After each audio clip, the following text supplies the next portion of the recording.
You open YouTube. Before you think, before you blink, a video is already waiting for you.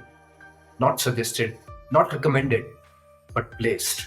The system has already predicted what you'll click long before you touch the screen. YouTube itself admits it.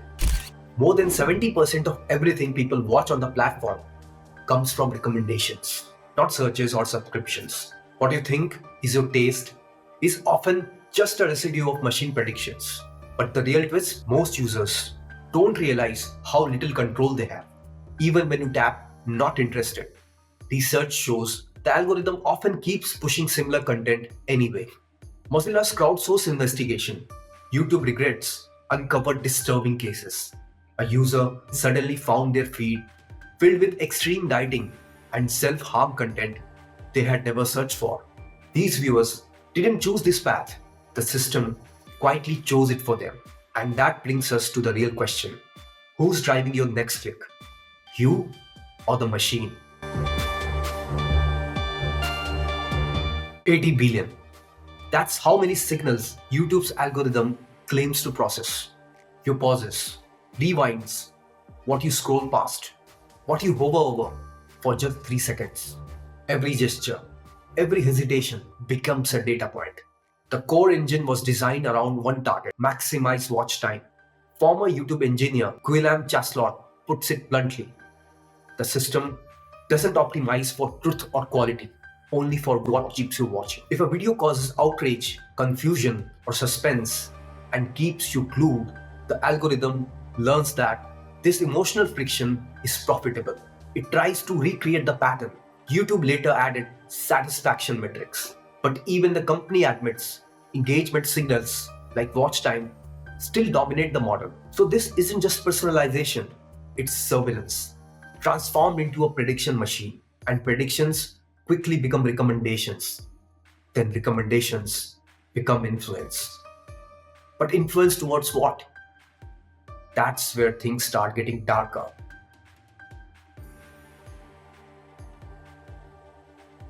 Academic studies show mixed outcomes. Some research suggests the algorithm isn't a guaranteed radicalization pipeline, but others reveal clear pathways where emotionally charged or sensational content is boosted precisely because it performs well.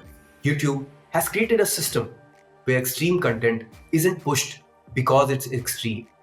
It's pushed because it's engaging. And engagement is the currency. Mozilla found that over 12% of recreated videos reported by users actually violated YouTube's own policies, yet the algorithm recommended them anyway, often before moderators could react. Non-English users had it worse. In places like Brazil, France, and Germany, harmful recommendations were far more common than in English-speaking regions. And that tells us something critical. The rabbit hole isn't a glitch. It's a side effect of a system designed to hold your attention at any cost.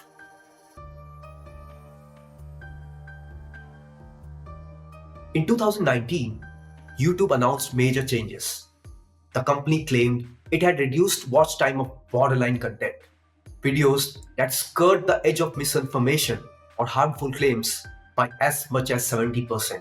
But independent audits tell a more complicated story.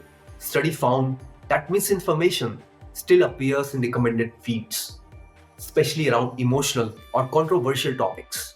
Another transparency review found that YouTube's own reporting borderline reductions is difficult to verify because the company controls the definitions, metrics, and the visibility into how these systems actually work.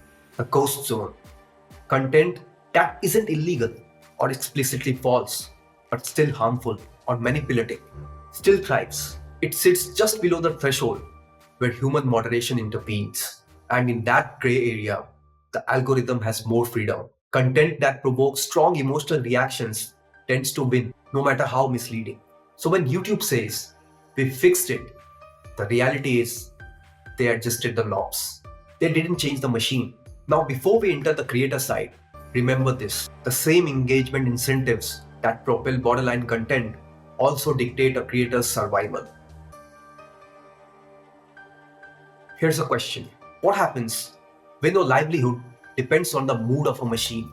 For creators, the answer is simple: burnout.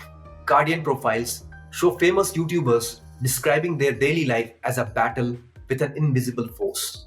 Matt Lees, a creator with millions of views, said he quit because algorithm penalized him for slowing down. Views dropped, revenue collapsed. The machine moved on. Ellie Mills, another major creator, uploaded a heartbreaking video titled Burned Out at 19, describing the pressure to constantly produce content to remain relevant in the recommendation feed. Many creators fear taking even a week off. The algorithm may quietly demote them, pushing their channel out of viewers' feeds. Some call it feeding the beast, and the beast is always hungry. So while viewers are certainly shaped, creators are overtly controlled, trapped in a system where slowing down feels like disappearing.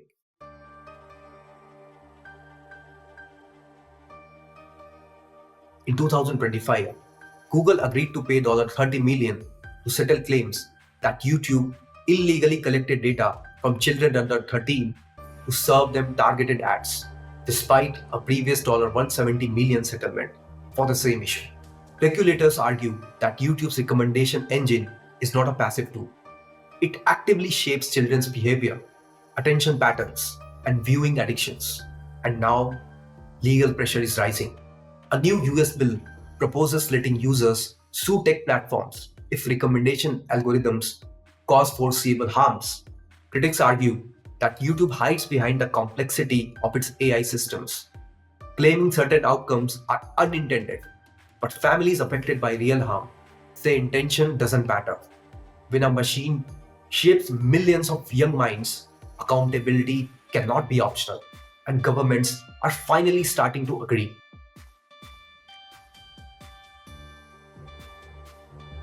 The algorithm is invisible, but its fingerprints are everywhere. It shapes what billions watch, believe, fear, laugh at, and argue about.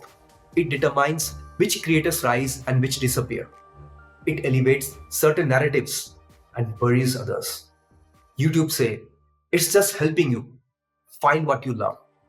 But when a machine decides what you see, it also decides what you don't see.